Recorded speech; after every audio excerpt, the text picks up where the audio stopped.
I still see you, and I still want to be with you. Yeah. And I'm missing you right now. We're letting all these things kind of get the best of us. Yeah. And that sounds really different than I miss you. Is that how do I say it? I miss you. Is that right? Yeah. Usually looking up at me from you're sitting down, relaxing. I miss you. Oh, I'm over here. I miss you. Please take care of me. I would like it if you would fix me a warm bottle of milk when I'm in that place. I think I should. I think I need to go buy a couple of maybe change my rubber diaper. Nipples and baby bottles. Just change my diaper. You are listening to the new man beyond the Macho Jerk and the New Age Wimp. Your host is men's coach Tripp Lanier. If you're angry, is it better to bottle it up or lash out in retaliation? Do you ever get stuck in a loop thinking of things you should say to that jerk who pissed you off? And how is emotional constipation draining our aliveness and motivation? In this conversation, Alyson and I discuss the problems that arise with anger. And for many, we feel stuck. If we say something with anger, it might make the situation worse. But if we bottle it up, we become a toxic balloon that could burst at any moment.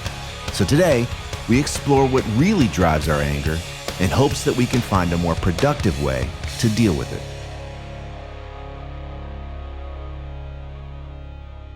On a scale of 7 to 9, how aggy are you this morning?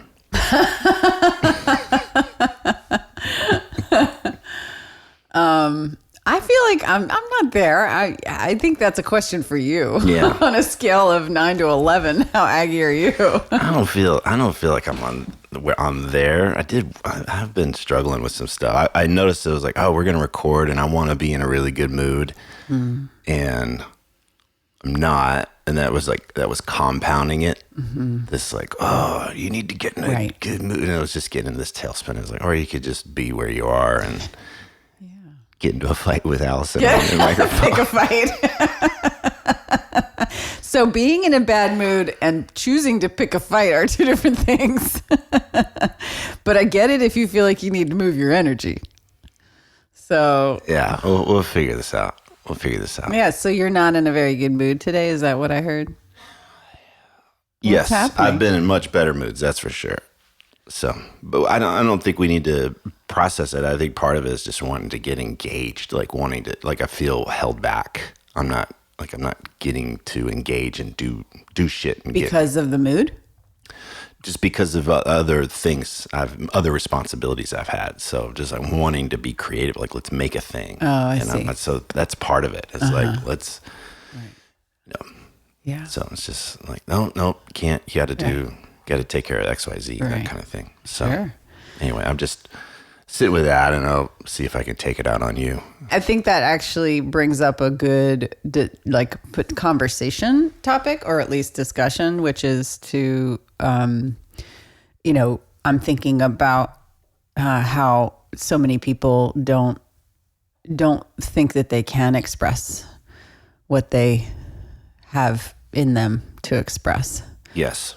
I recently had a conversation, and I've had this conversation many times, and I've been this guy, so I think it's relevant, but you and I were talking about this before the call, but the conversation I had is this kind of damned if I do, damned if I don't, right? So if there is something going on for me, and I express it to my partner, it creates a mess. She gets reactive or gets upset or takes it personally or whatever. And then if I bottle it up, then I'm just walking around as a bottled up stink bomb and toxic, and it comes out in other ways. So there's this bind. It's like, fuck, what do I do? And I can certainly speak to that. I'm sorry. I've got an itchy throat. Like you're getting sick? No. I think it's just, I don't know. I'm just getting aggravated. You're getting sick, allergies. Are you? I'm not getting sick. I feel fine. So you were saying you can speak to that? I can certainly speak to that for sure. I mean, that was a big That's been a big part. Emotional constipation is something I'm very familiar with. So. Okay. That's an interesting way to put it, but okay. I appreciate that. I get it. I like the analogy. Like, you're full of shit. Your shit needs to come out, but it can't come out or something. Yeah, it can't come out. It's going to cause more harm. It's going to just make things worse. Yeah. Or if I grew up in a family system that's like, don't, just shut it down. We don't want to hear it. Don't be whiny. Don't be a bitch.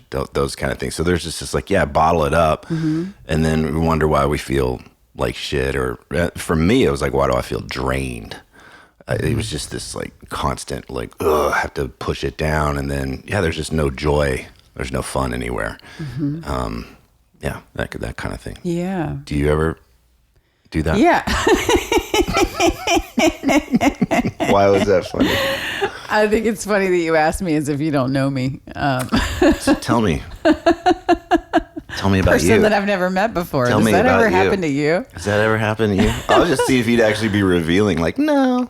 No, that definitely happens to me. I for sure grew up in a house where, I very clearly remember my poor sister having lots of big feels and witnessing her big feelings and having a lot of empathy for her, and then watching how my dad would basically send her to her room, like or yell at her himself, have his big feels, yelling at her himself, but in an angry way, telling her to shut it down, go to her room, and don't come out until she can be happy and pleasant to be around.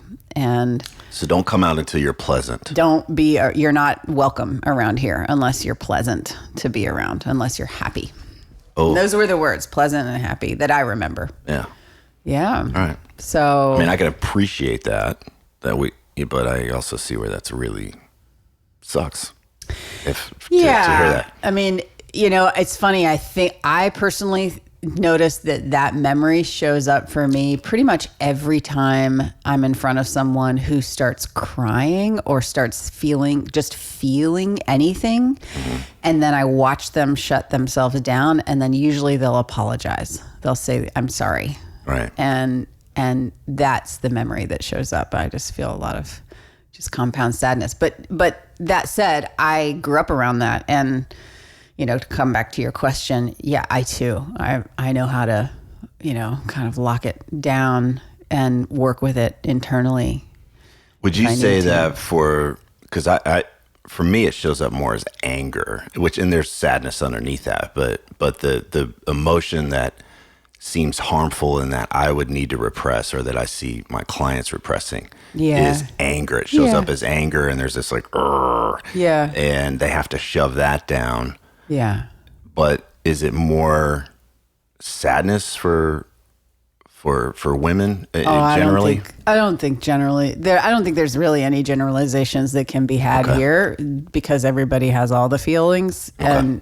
But I do think that anger, just overall, generally speaking, meaning our world, our culture has had a really hard time with anger. Like it's not been okay at all.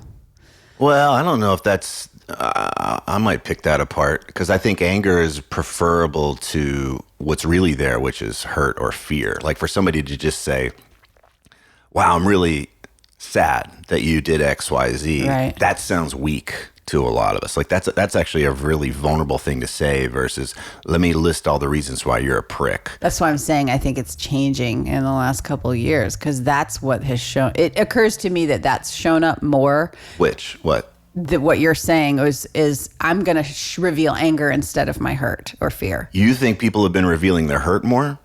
I think they haven't been revealing anything more. Okay. They've gone straight to anger, and people are saying you need to shut your anger down. You need to manage it. You need to knock that off. But there's not really a whole lot of like, what's going on? Yeah. That's having you feel this way. Okay. All right. Because I in the culture I grew up in, I listened to a lot of metal growing up. Uh-huh. A lot of hardcore music, a lot of like aggressive music. And so that was the safe place to express those big, heavy emotions. And if you listen to the music, it's really aggressive. But oftentimes, if you looked at the lyrics, they were quite vulnerable. Mm. You could really see that the guy was in pain, and he was saying he was in pain. and but it's all wrapped up in this fuck you kind of energy. But really, there's a lot of pain there, and I think there's something that happens if somebody can transmute that. Yeah, for sure. Even if we just witness it, it's Absolutely. like, the guy in the band is expressing this for me. I can't express it, but this guy can express it and point to that thing. Well, I think actually this is. I want to just say something, because what you're speaking to. You're actually speaking to what I would consider a healthy expression of anger. Like that's or a socially acceptable expression of anger, right? So I think what the thing that we need to like just point out is that we started talking about how maybe in the home or in the workplace, right, anger is not acceptable. It's not an acceptable form of expression that's socially acceptable, either in the workplace or in the family system. Right. Or it's interpreted as dangerous or aggression, scary, and by all means it can be, because I think that's why people are afraid of anger a lot, is because there's a fine line. Like when you're angry, you're not thinking about how to be skillful in expressing your anger. You're just fucking angry. So and then you're talking about with metal. I mean, I love what you're bringing up, because it actually is, to me, that's the healthy. That's transcending the both. It's like you are hurt, you have the meaningful lyrics, and you're expressing it in your anger in a really safe and healthy way. Well, all right, I think we're jumping ahead here, because if I was listening to this and I was one of the people we're describing, which it doesn't feel like they can express themselves to their partner or whomever, they're a family member or whatever, like there's just this shut it down. But if I shut it down, I feel like shit, and I'm all blocked up and jammed up. So let's talk a little bit, because one of the ideas that has helped me immensely is that there's a difference between anger and aggression. Anger being an emotion, and we can talk about what the anger really represents, but it really helped to recognize that there's a difference between anger and aggression, because I always thought anger was bad, but it's the aggression that we got to work out. So aggression is I'm actively trying to take you down. I want to hurt you. I want to say things or do things or retaliate or attack in order to bring you down. I've lost my empathy for you, and I feel justified to hurt you. Okay? That's a product of this pain, or it's a product of feeling hurt or being in drama or whatever it is. But now I feel justified to do that shit. And you're right. That is damaging. That is the damaging stuff. That's what creates the big messes and the pain and more pain, and just keeps perpetuating that stuff. It doesn't solve a problem there. But then anger itself is just an emotion. And maybe you're different here, but I've always understood anger to be just kind of the smoke to a fire. And it's really just, the fire would really be hurt, sadness, fear, or deep concern. We had Robert Augustus Masters here on, I don't know, it's probably fucking 16, 17 years ago at this point. And he laid it out like that. And so the idea is that if I'm angry, where have I been hurt, or where am I sad? Where am I scared? Where do I really care about something? Because those are the primary emotions that are underneath there. And then the anger is this. I would add two things to that. Yeah, what would you add?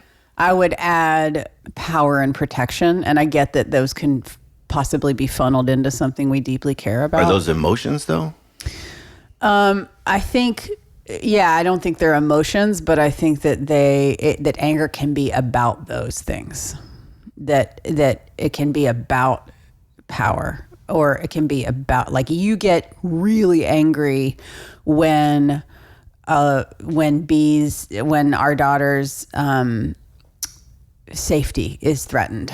Yeah. You get you go from 0 to 10 in a heartbeat. And that's about protection. Right. I would say, so I would come back to that's the concern. You could say it's because you really care about it. You're scared or whatever. But I think that there's also a piece around, imbibing one's power through anger, which is a way that people that haven't been okay with anger learn how to be okay with their power. And that doesn't necessarily have to be something they deeply care about. It doesn't have to necessarily be something they fear. It could actually be a positive feeling of empowerment or aliveness, or, you know, some sort of feeling. It could actually be a positive feeling. Yeah.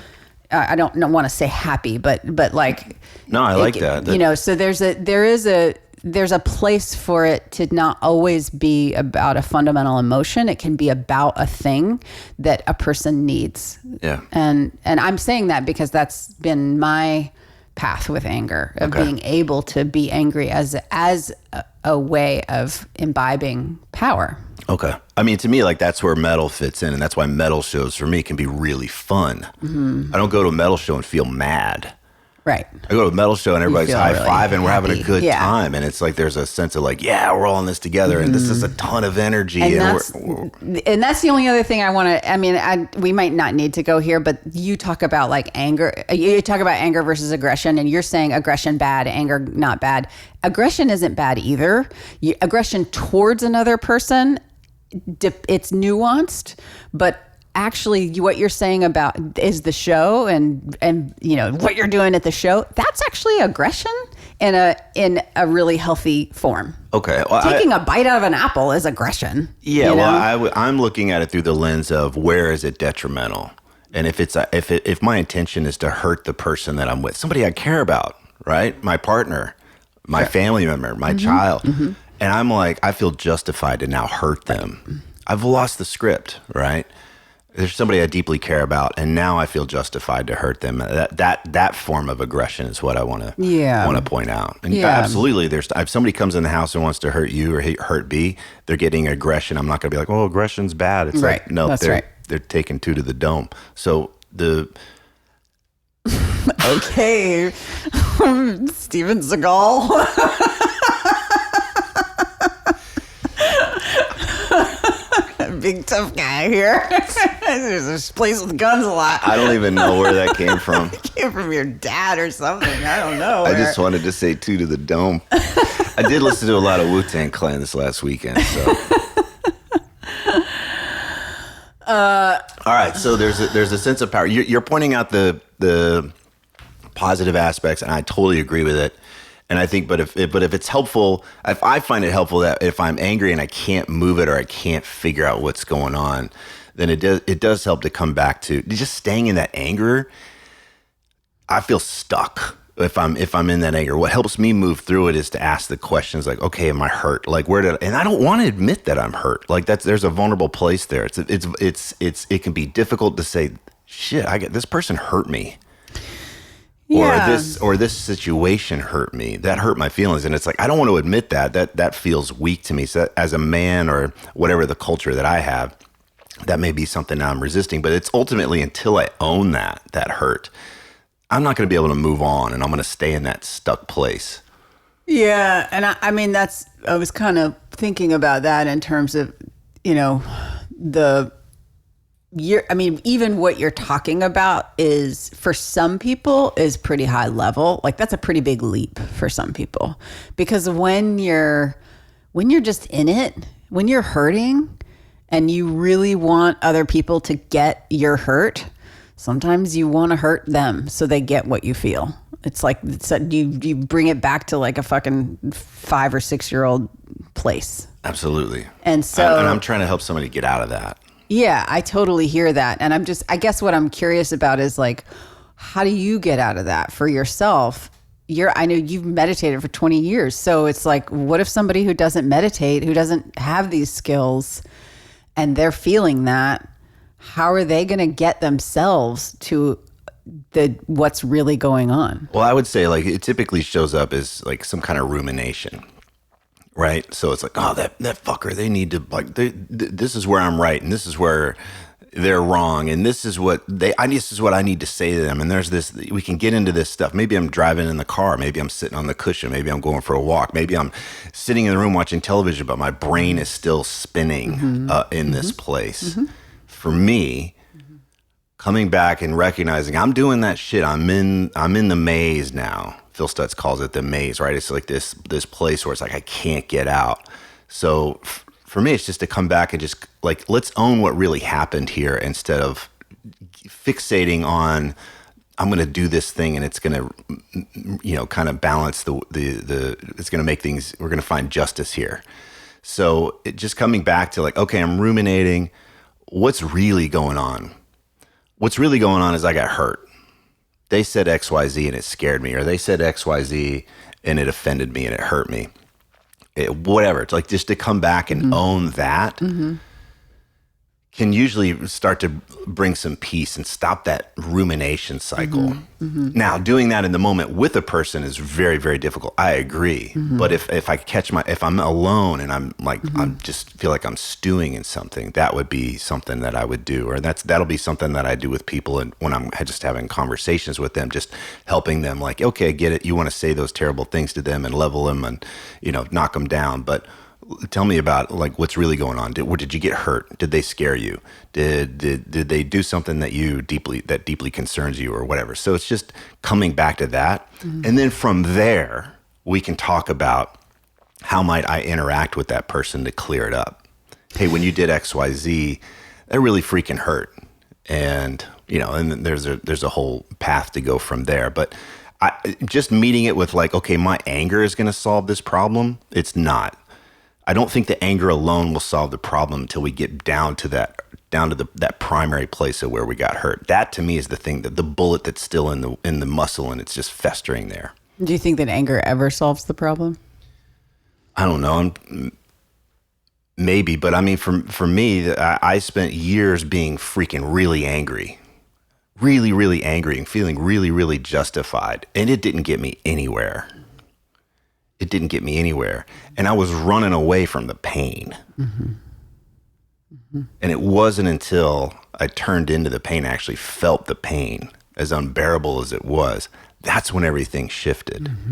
And I don't know if there was a moment that I could have turned into it sooner, et cetera, but I just know from experience, staying in that pain and staying in my story of I'm right, you're wrong, and you're a piece of shit, and I'm you don't get it, and blah, blah, blah, didn't move the needle at all. And it just drained me. Yeah. I mean, do you think anger, do you see a way? Well, I think the reason I asked that, I don't know. I think the reason that I asked that was because you're not wrong in everything. Like, in my opinion, I'm in agreement with everything that you've spoken to in terms of sort of like the how or the what of what do we do or how do we navigate our anger. But I was thinking more in terms of like just expression. We started the conversation. I kind of, in my mind, when we started the conversation, I was thinking just the expression of anger is often not acceptable. And so I was, as somebody that has spent a lot of hours in private, confidential ways with people, giving them permission and support and access to their anger and an expression of anger, and watching what shows up and how just that ability, that space to have a safe space where they get to move their anger is such a huge piece of getting them to what is really going on. And so I was just kind of asking that question, like, well, of course, in a confidential setting, in a private office with somebody who's skilled at helping you facilitate that, like move that energy out. Of course, that's one way to get to what's underneath. But if you're in the middle of your day, your busy morning, and the kids got to get to school, the dog's got to get fed, the trash got to get taken out, you got to be prepared for your calls, you got to get your food, you got to shower and whatever, clean up the Legos on the floor, whatever it is, right? Like there's just shit to do, and you're feeling that in the moment, and there's all this stimulus that's coming at you that's really not stopping. You're not in a place where you can be like, okay, I'm going to go take space and figure out what's really going on with me. And you're also not in a place where you can like, I need to go to my Gestalt therapist's office and beat some shit, physically beat some shit. It's like, what do you do there? And is it a solution to move the energy? Is there a safe and healthy way to move the energy, an acceptable way to move that energy in the name of actually getting to like what's underneath? Or because it occurs to me that there's not. Well, I would say that I think that I appreciate that. I mean, for me, it does help to just come back to like, what is going on? What is happening for me? And it's just like, I'm really fucking pissed. Like to just be like, I'm mad. Yeah. And it just to be with what is. And stop fighting it. Fighting it with they need to be this way or this needs to be that way and all of that kind of stuff, and just come back to the moment of, I'm really pissed. I really feel it. Yeah, and I still feel like there's a need to like slow this down even more, because that's why I said you're a meditator. Like that is a higher brain function to be able to have self-reflection in that moment. You're not simply being eclipsed or blended by your fight response. So that and that's real. Like that's it's the same thing as the doctor hitting the funny, whatever the thing is in your knee when it makes your leg jerk. It is a reflex that quick of a response that we have for either fight or flight or, whatever we're going to do, freeze or appease. So you're talking about overriding that. I don't know you're if talking I am. about getting space. You're talking about bringing in your higher brain so you can look at what's happening, to have self-awareness, enough self-awareness and to be able to reflect, to say that reflection question is what's going on. Most people, I think, are simply blended and meshed with it, myself included, when I'm really in it, if I'm really overextended. Yeah. What'd you say? I get blended. Yeah, but I'm saying that for me, when I'm really in it, like if it's in it, especially it happens for me with stimulus. Like if there's just, if a lot is happening at once, it's almost like there's loud music that I don't like or so, but just as an example, but it's like 7 things, including my internal world of what I'm tracking needs to happen. Or just 2. But outside. And so for me, there's I'm suddenly caught up in the wave of it. Yeah. I'm just in it. Yeah. So I guess what I'm wondering is is this may not be a conversation that offers any kind of support or solution around creating space and separation for the higher self. Okay. But I think what we're talking about, what we started talking about, is what I'm saying now.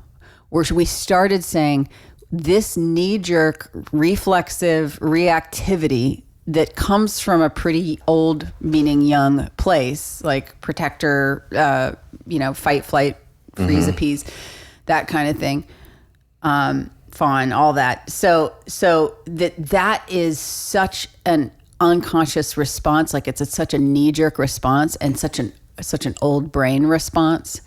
And that's what I think the world, we'll just say the world, has come to say, that's not okay.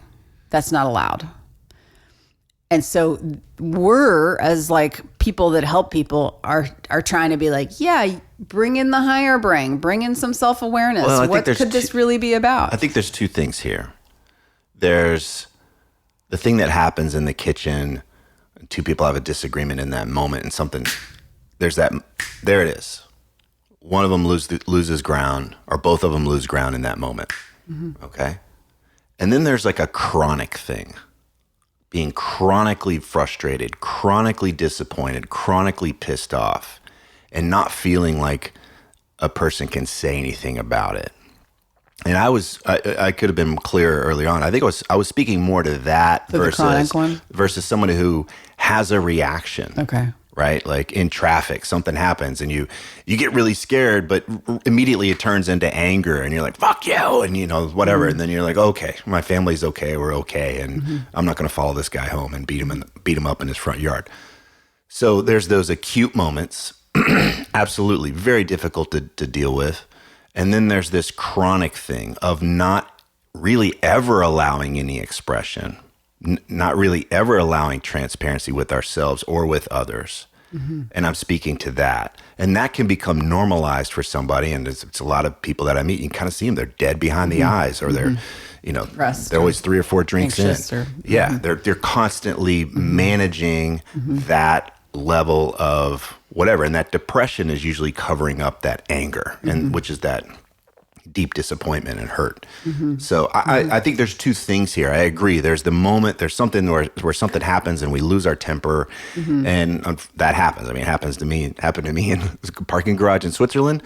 And lost my shit.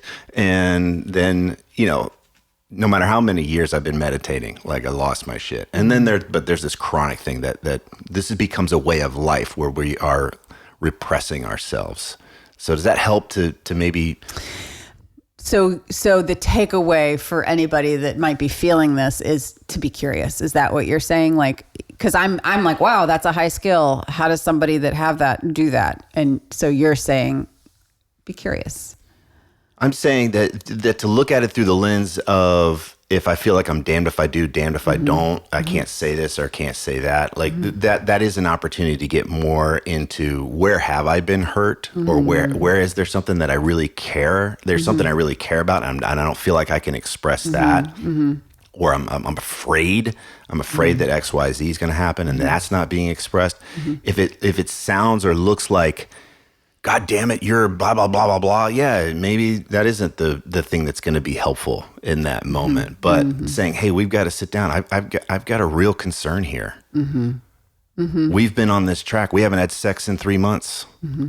I'm really concerned about our marriage. And I'm hurt that whatever's going on, I don't feel connected with you. I feel you pushing me away, and that hurts.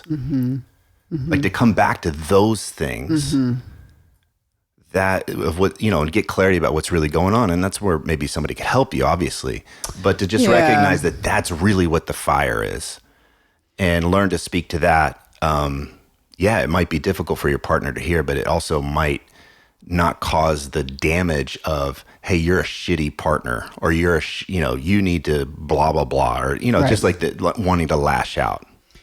Yeah. There's something that you're saying in all this that I think needs to be named. I've been thinking a lot about, for years really, but it's come up a lot lately about mindset, and just our internal world is so convincing. I mean, it's kind of all we have, right? The reality that the lenses that we look through, the stories that we tell ourselves, the beliefs or fears or whatever that's sort of driving those stories. And what you're speaking to is, you're kind of speaking to trying to address the stories that are going on that you're telling yourself. And I think that there's a place for some people, it might even be helpful to just ask the question, what story am I telling myself right now? Yeah. Like, what story am I believing? Yes. And so I'm believing that my wife wants to actually leave me, or she's on the path to leaving me because we haven't had sex. That's a story that I'm telling myself. I'm telling myself a story that my husband doesn't love me because he's not attracted to me, or he doesn't want to have sex with me. Right. And that's the story that I'm telling myself. Now, there might be some level of perception that's accurate in all that, but we don't know, because it's just us over here. Well, there's a thing of like, X happens, my wife doesn't have sex with me, or she does X, Y, Z. Yeah. Then I create a story. For sure. Then I get hurt based on that story, or I'm afraid based on that story. And a lot of times the story might be true. Right. But nonetheless, it's still a story. We haven't checked it out yet. We haven't gotten into, and that's where a lot of this stuff we always find out is just like, two people are just, there really is love there. There really is Usually, deep concern there. for sure. Yeah. It's just like, yeah, I still want the same things you want. We just are missing each other here. And that's where the aggression will come in later on and cause greater damage that makes it harder to reconnect and repair. Yeah. But the idea here is like, yeah, I love that you're bringing up the stories, because it's not if I'm thinking or believing a story. It's there. It's there. It's always there. And like I said, it might be true, but that's the thing that's causing the pain or the fear or For the sure. or the rumination disconnect or the rumination. And I mean, and that what's most, the reason that I think a lot of people don't do this, it takes diligent attending or consciousness or something, presence, but there's me and what I have going on, all the little stories that I'm telling. And then there's you over there and all what you got going on and all your stories you're telling. Right. And then there's new stories that get created. This is in couples. It's considered a self-escalating cycle. It's like I say something, you say something back or don't say something back. And I fill in the blank. Either with what you say back, I start to tell a story about what you said based on your tone of voice, your body language, Right. words you used, whatever. Can I reveal one of these? The inferred, huh? Can I reveal one of these? Can you reveal one? Sure. When I say I miss you, Yeah, you get pissed off. totally. I haven't gotten pissed in a while, but yes, I do. And I've had to watch just being like, oh, I miss you. Like Yeah. it feels like a loving thing to Yeah. say. And you're like, fuck off. It's a great. Because you create a story. What is the story that you create when I say I miss you? The story that I create is there's a couple. There's one is like I'm not present enough or I'm not doing enough with us in the moment. And it's usually when you say that, I'm like, I've got one hand cooking dinner. I've got another hand unpacking the groceries. I've got a foot walking the dog. It's like I've got all these different, I feel like I've got 17 different arms extended already. So it's usually the timing of when you say that. I'm like, are you fucking kidding me? But it is. It's like really, you're supposed to drop what you're doing and tend to me. Like somehow I need to attend to you now, and you like, can't you see? Like there's certain my defensive. It's rooted in a story. The story of like somehow I'm lacking something. I'm not doing something for us, and it points to the like my sort of automatic response is I am so in this relationship. I'm so committed to this. So like kind of like how dare you say something that would allude to me not being fully fucking here. Like wow. so that's where I go when my anger shows up. And I'm not like if I don't collapse into it the defensiveness is kind of rooted in, are you kidding me? Really? Yeah. More? You want more? Yeah. So it sounds like you hear something like, if I say I miss you, it's like, hey, you need to step it up.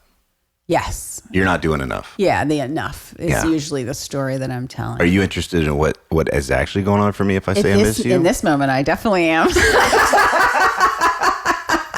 If I were being eclipsed by that, probably not. I would need to be heard in my story first. Usually I'm in the shit too.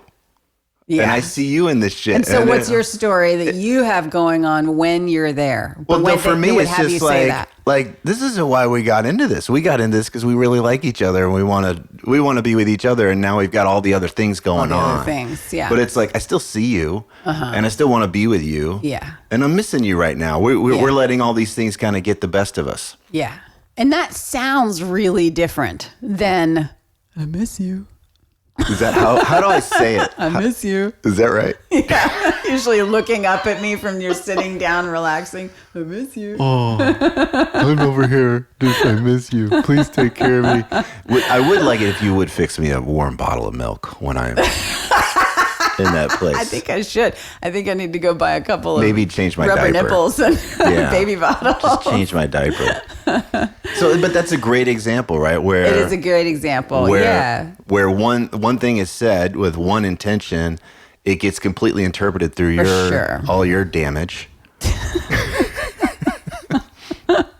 I think for somebody that's listening here and feels damned if they do and damned if they don't, coming back to that question is a big takeaway here is see if you can get in touch with what's really going on for you. Because I think the damned if you do, damned if you don't is part of like, I can't express that to myself. I can't be transparent with myself. Mm-hmm. Right. Mm-hmm. I can stay in my anger, but maybe I can't even be with my own anger. Like you said, it's not empowering. I'm not empowered to be with my anger, and I certainly can't express it. But also I'm not really in touch with what's going on for me and where I've been hurt or where I'm afraid or whatever. And so I think part of that is just learning to be with ourselves in that way and get in touch with what's really going on for us. And then from there, we might find that we can be expressive. We can invite that person to meet us there and have a conversation around what that particular issue is. It's not about, I'm going to lash out and be aggressive and create a big mess there. I think there's another avenue here that we're not seeing other than this either or. Yeah, and I think that I think we're sort of leaning, obviously biased towards being more skillful here. But if you want to be more skillful, that includes taking lots of breaths and really, really making sure that you're in some sort of declaration or agreement around the fact that you need to take space, because we've been kind of erring on the conversations. This conversation has been erring on the side of people that are angry and lash out aggressively towards another person. And there's a version of anger where, you talked about rumination a little bit, but there's a version of anger where, like, I know for me, if I get really angry or activated, I know that where I'm at is not going to, if I like express where I'm at in the moment, it's only going to create more damage. And so a lot of what I'm navigating sometimes is damage control. Like, yes. I'm in an activated place and this needs to get worked out, but not now, because I'm way too activated where I'm just going to throw a bunch of you statements out instead of owning my shit or be really, really enlisted in my stories instead of getting space from them and being able to bring it back in a much, more centered, calm place. Ideally, obviously, this comes with people being able to make agreements around like, hey, we're human and we have big feels sometimes. And here's what helps. Here's what really helps. Like, I need space in order to work this out. I need to go journal. I need to just breathe or go outside or take a walk or call a friend or whatever. I need to have that expression time. I need to complete my own stress cycle before I start another one. Yeah. And so I go for a run or whatever. That is, you're kind of in a stress cycle when you're doing that. And that does need to get completed. And a lot of people, I think, enlist their partner or a friend or whatever they enlist, trolling or whatever they do to try to complete that stress cycle. And it actually tends to cause more stories, more trouble, more dust up. And so then it's about taking space, calming down, getting in touch with what's really going on, but not burying that, learning to bring that and say, hey, here's my concern. Coming back to it. Here's the story that I have. I want to check this out. Here's the request that I have. Here's the proposal I have. But there's a place to bring that. And that will be uncomfortable. That is vulnerable. But we don't want to tell ourselves we can't do that. We're damned if we do, damned if we don't. Yeah. And I think the thing that I want to name, I hope there's a place for this here, is like, by stepping away from like, if we talk about it in terms of a relationship, by stepping away and taking care of yourself, you're really attending yourself. You're not abandoning yourself there, which helps internally a lot. And it also, even though it can cause a dust up because everybody's got their attachment stuff and their stories around it, but it actually is attending and taking care of the relationship too. Sure. If you come back. Yeah, you got to come back. You can't. Yeah, just going away doesn't help the dynamic, but it can be like, yo, I'm actually I'm giving lots of respect here by taking some space first. Yeah. And I want to name a dynamic that I've seen with some, which is like, it's okay for my partner, if she's a woman, she can be abusive, she can be mean, She can say terrible things to me. She's a woman. They have their emotional worlds. There's this weird cultural thing of like, it's okay for that person to be really unskillful and say hurtful stuff. She's a woman. But I can't, I have to bottle my stuff up. And I think that that's really fucked up. I think that we can hold each other to a higher standard where it's like, hey, it's not okay to talk to me that way. If you're upset or you're hurt, let's address it. Yeah. But saying those types of things to me is not going to help things out. I think it's really important to set that boundary. Yeah, and that's what's happening there. I want to name this because I think this actually goes back to what I was saying around just the simple expression of the emotion itself is not a bad thing necessarily, and that so what's getting conflated there, what often gets conflated, and whatever years we saw that happening a lot with men and women where I'm just in my storm and I can be a huge force of goddess, wrathful goddess, like that kind of thing. Not everybody lived in Boulder, by the way. Just so But that's true. Not everybody lived in Boulder, but that the premise was a woman is like an ocean. She's full of all these things and can access such depths of range and all of that. And I think that that's true. I also think that humans, period, can do that regardless of their sex and sexual sort of identification and nature. And I also think that it's a matter of, do we let ourselves? The thing that you're speaking to is aggression towards, where we make it unskillful and we start to harm or tear down or take a stab at or exercise power over another. And that's what's not okay, no matter who you are to another person. And that's what causes disconnection. Yeah. But the expression itself, I actually think it's okay, while startling, maybe bringing up lots of childhood issues for the other person. I think it's okay if you're in the room and you slam your hand down on the pillow and say, I'm really fucking angry right now. I agree. I feel so mad. Yeah. And you're not saying I'm mad at you, I hate you, you did all these things, it's because of you. You're just saying, this is how I'm feeling. It's the truth. It's just what's happening. Right. Very few people can do that with complete ownership, which is why I think it gets shut in the basement all the time. Yeah, I love that distinction because I can be with that anger, I can be with that big energy, and I don't have to attack with that energy. Right. So, God damn it, I'm so freaking mad. This is so frustrating. I'm so sick of this. Why is this always happening? Right. Brah, brah, brah. I can be with that energy, but as soon as it turns to, you're a piece of shit. It's because of I'm fucking this kid or I'm married or whatever. And you always do that and you never do this. Then there's the attacks. Yeah. We've gone off the rails. And now we're causing damage and we have to clean up another mess there. That's right. So, many more than just one. Yeah, it just makes shit worse. So, which is why it gets locked in the basement. That's what I'm saying. We don't know how to do that. We don't know how to accept that we haven't separated. Yeah. That there's lots of things going on in that moment. The stories, how we actually express it, skillfully or unskillfully, how we own it, what we're telling ourselves around it, or about those around us and where it's coming from, all of that. It's like it's so loaded in the moment. So slowing it down. Yeah. And there's lots of resources out there about how to express that stuff and make requests and everything. Including metal. Fucking metal.